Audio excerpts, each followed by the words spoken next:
Okay, good afternoon, students. And before I start off today's lecture, there are a few important things I would like to discuss with you.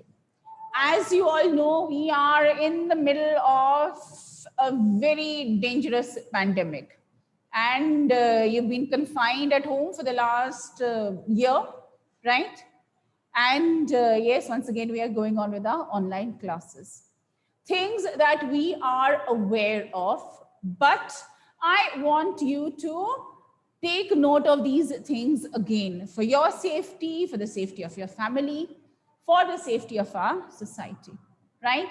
And as young ones, you have a lot of responsibility to follow these instructions, right? You know that social distancing, wearing a mask, using a sanitizer, right? All these things we are aware of, okay? I'm just going to show you a little picture. Let's see if I'm able to share it. Yes, here. Yeah. Right.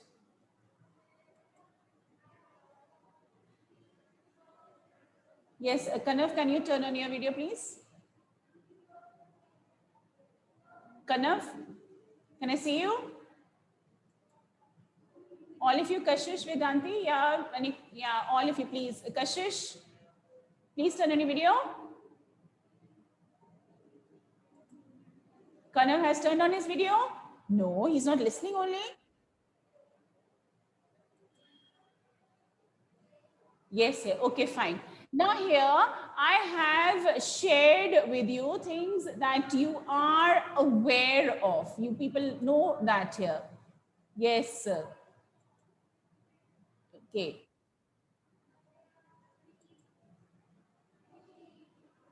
Kanav's video is not on. Yes. So we are there aware of these things here.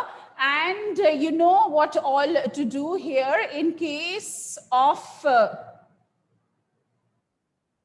wait.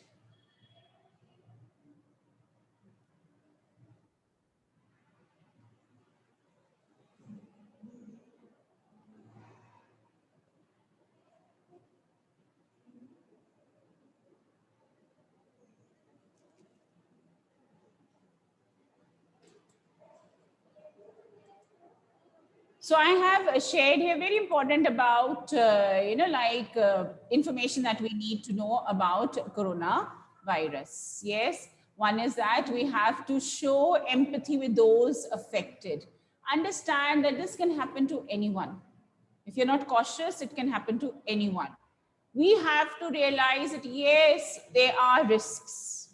People are losing their lives because of that. And we have to adopt practical measures to stay safe. There are simple things that you can do. These are the simple things that you can do and to save yourself. So what are the things here that you have to remember? Yes, what are they? You have to, just wait. Let me take one more picture. Fine. Good enough. So these are the things. Yes, you have to wear the mask, you have to keep on washing your hands, and you have to maintain distance, right? And of course, if you have any kind, you notice someone they're having the symptoms, please make sure that you go to the doctor, right? And immediately get the tests done, and so that we can at least avoid that greater risk happening later on, right? And of course, here we can only stay safe if we stay home. Don't go out unnecessarily. And as you young children here, your lives are, and of course, everyone is dear to us. We don't want to lose our near and dear ones. So do not go out until it is very, very necessary, right? So yes, here.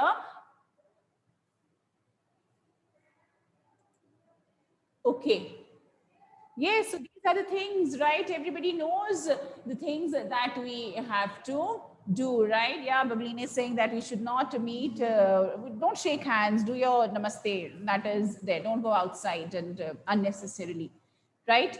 It is better. So prevention is better than cure. So, right, better to be safe than sorry later on. And you youngsters, you have to really have a lot of self-control.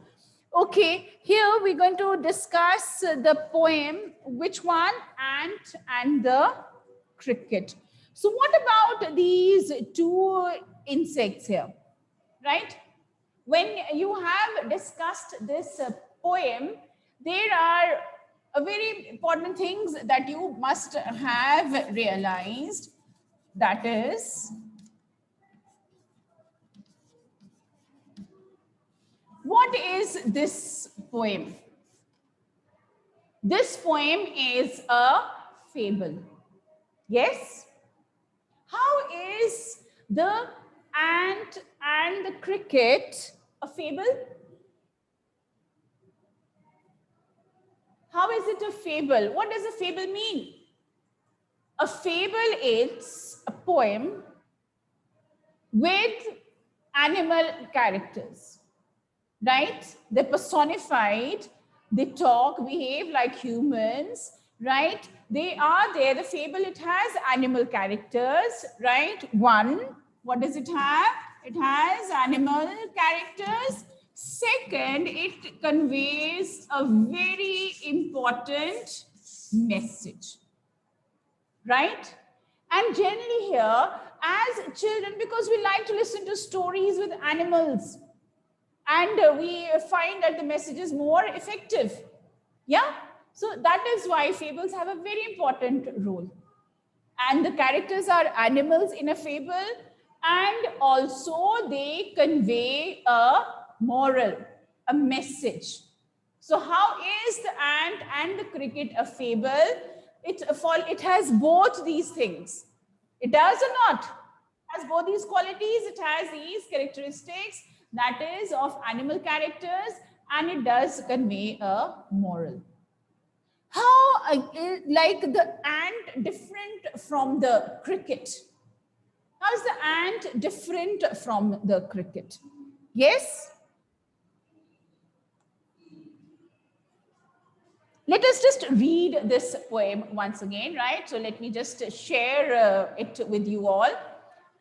A silly young cricket, accustomed to sing through the warm sunny months of gay summer and spring, began to complain when he found that at home his cupboard was empty and winter was come. Not a crumb to be found on the snow-covered ground. Not a flower could he see, not a leaf on a tree. Oh, what will become, says the cricket, of me? So you see, what else you notice about it? The rhyme, the rhythm, how, like beautifully it flows, right? So the rhyming scheme is there and you enjoy reading it. You like to read poems which have a nice rhyming scheme.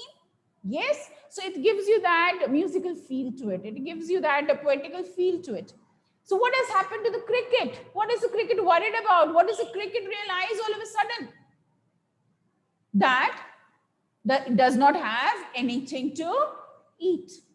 And why is it going to be difficult for the cricket to find food? Which season is going on? Yes, winter. And what about his cupboard?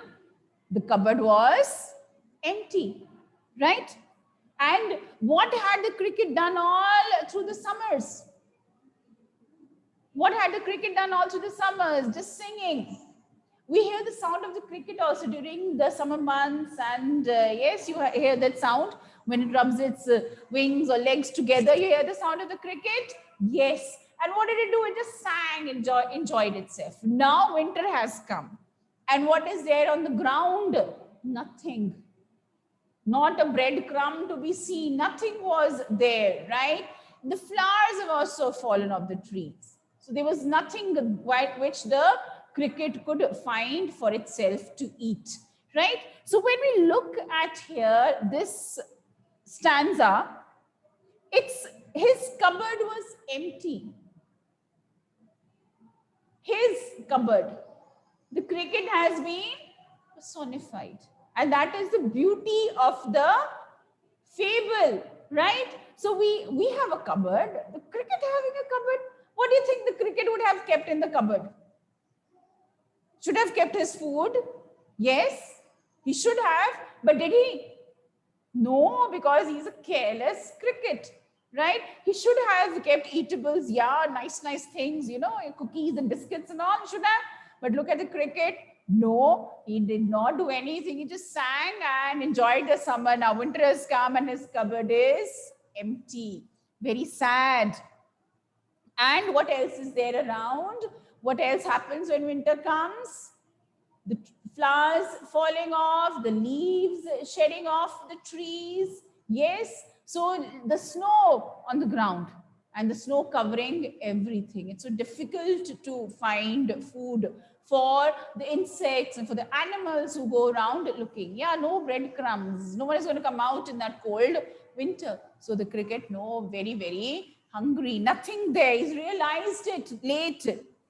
At last, by starvation and famine made bold, all dripping with wet and all trembling with cold, away he set off to a miserly ant to see if, to keep him alive, he would grant him shelter from rain and a mouthful of grain. He wished only to borrow. He'd repay it tomorrow. If not, he must die of starvation and sorrow. Poor cricket. He is in such a miserable condition. Do we feel sorry for the cricket? Do we feel sorry for the cricket? Yes, poor thing, he's going to die of hunger, right? There's no food around. We don't feel sorry. No, Pranjali, we don't. Oh, I feel sorry for the cricket. Poor thing. So what if he was not working? So what if he's lazy? But let's help the cricket. Now, what made the cricket realize he's going to die of hunger? There's starvation. He's going to starve to death. There's a famine all around. There's no food around because of the cold winters. Now, whom does he decide to go and meet? Whom does he decide to go and meet? The ant. And what is the ant famous for? The cricket is there, singing, enjoying, merrymaking. Yeah. What is the ant famous for? What is the quality of the ant? Miserly. Who's a miserly person? He says the miserly ant. Why is the ant a miser? When you talk about a miser, miser is someone who does not spend money, you know, is very attached to his money, right? So miserly ant who's not going to give his food away. Yes, who has a lot but does not give others, right? Yes, very nice, Vedanti. Good answer. So yes, the ant was the miser. Why? Because he's been working hard. I am there. And when you look at the ants, you see them what? Walking in these lines, carrying things, right? Little crumbs, always busy, right? The busy bee, we say, and we see the hard-working ant. And you wonder, where do they go? Carrying all this stuff with them, right? Why are they working so hard? Now we realize they are far-sighted. They prepare for the bad weather. They prepare for the winter and the cold, right?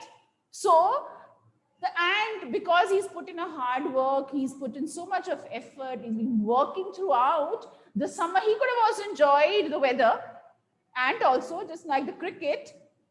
But what did the ant decide to do? Work hard. Store grains in his cupboard, right? So how big would the ant's cupboard be? A very big cupboard? Would it be? No, I don't think so. It would be a big cupboard because the way it keeps on working, lots of things it must have saved. Lots of 1 inch, okay, but it would be very big for that ant, right? So see the imagination, you know, like we really enjoy looking at this poem here. Oh God, the ant there, the cupboard, the cricket and his cupboard. How nice. Now let's see what is the ant going to do, right? The ant is there, of course. He'll say like, please give me something. Who's going to request him? The cricket. And he's going to put his self-respect at stake. Koi baat nahi, the ant might scold me, the ant might be angry, but let me ask him for something, right? Yes, so what is he going to ask? Him shelter from rain and a mouthful of grain. He wished only to borrow, he'd repay tomorrow. So just lend me some grain, right? I'm going to return it tomorrow when the weather is better, when I work hard, when I do not waste my time singing during the summers. Then I will repay your grain. Is it going to happen? Do you think the cricket is going to do hard work? No, we know the cricket. But he's gone there, he's requesting the ant. And yes, otherwise he has decided, I am going to die of starvation and sorrow. And it is winter. He's been walking in the cold, there's snow around. And yes, here, so the cricket is all wet. And look how the cricket is shivering, poor thing. My voice is shrinking like that. Is it? Not possible. Can you hear me now? Yes?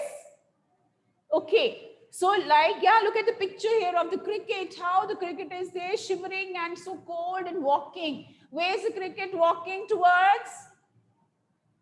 Where's the cricket walking? Towards the ant. The ant is going to welcome him. Ajao, welcome. I have lots of food for you also. It's going to say, go away. Why have you come here? Okay, let's find out. Says the ant to the cricket, I'm your servant and friend. But we ants never borrow. We ants never lend. Their motto in life. But tell me, dear cricket, did you lay nothing by when the weather was warm? Quotes the cricket, not I. Poor thing, he's gone there, asked them, give me something. What did the ant say? No, we don't borrow, we don't lend. Simple as that. We work hard throughout the year. And then he asks him a very simple question.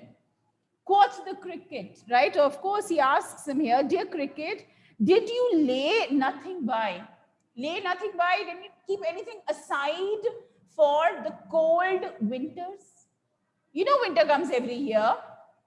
After summer, there's going to be autumn, then there's going to be winter, right? So the seasons are going to change. Didn't you realize then you had to save something? What did the cricket say? No, not me. I didn't do that. My heart was so light that I sang day and night. For all nature looked gay. You sang, sir, you say? So what did the cricket reply? That everything was so nice and I was so happy to see everything looking so nice and beautiful. That my heart was full of all that happiness. And what did I do? I sang. Right? And I sang all day and night. I was so busy. So do you think the cricket was idle during the summers? Was the cricket idle? I-D-L-E. Was he? No, he was singing. He sang. And according to him, that was work. But was that the kind of work that the ant wanted him to do? No. According to ant, what is work? What is work?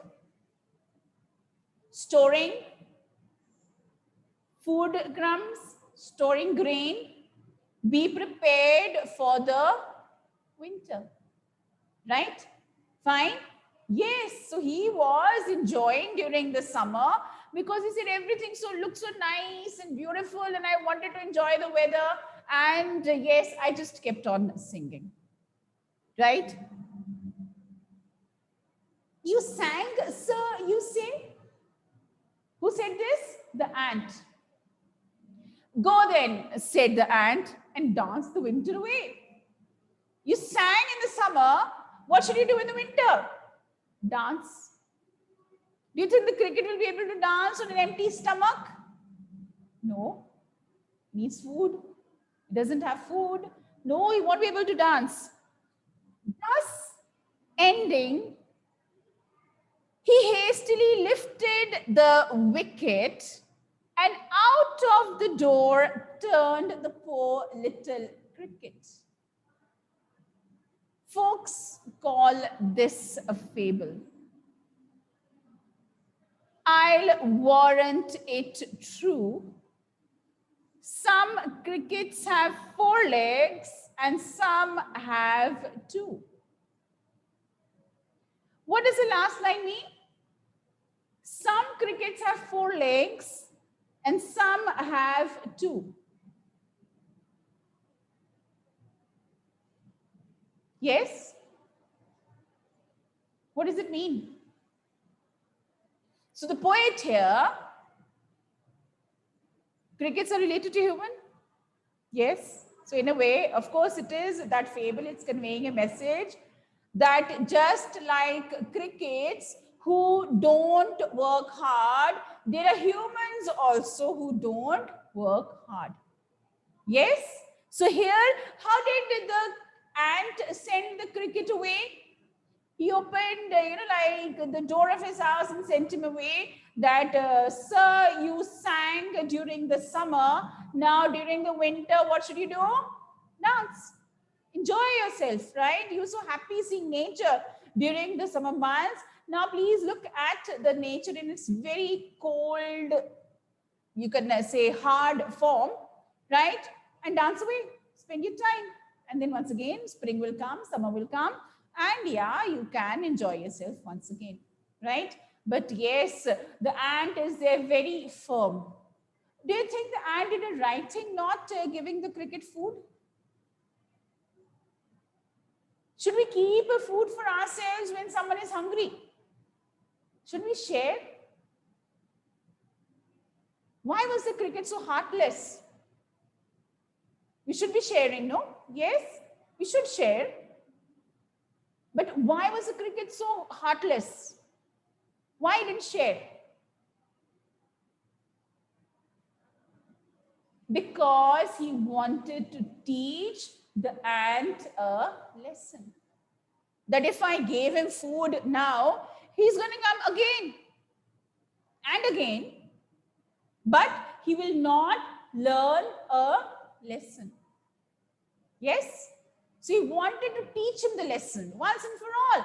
That see, it was easy for him to give the food, but yes, sometimes we have to be a little strict also if we want our friends or people around us to learn a lesson. Right? So yes, the ant gave the lesson to the cricket and he said that, no, I'm not giving you food. You please go. You sang, now you can dance, do whatever. I am not going to share my food because I worked hard to store it. I worked hard to have a cupboard full of food. But you did nothing. And how is this lesson a lesson for humans? We have people like the cricket among us, people who spend their time wasting it, right? Lazing around and sleeping around and going here and there, playing with their friends, right? And they don't think about the future. So if you don't start thinking about your future, when the time comes, it's going to be a lot of problems, right? It is going to create a lot of difficulty for us. So it's a nice poem with a very, very big lesson. So small things teaching us what? Big lesson, right? Yes, so this little ant and the little cricket teaching us so many things.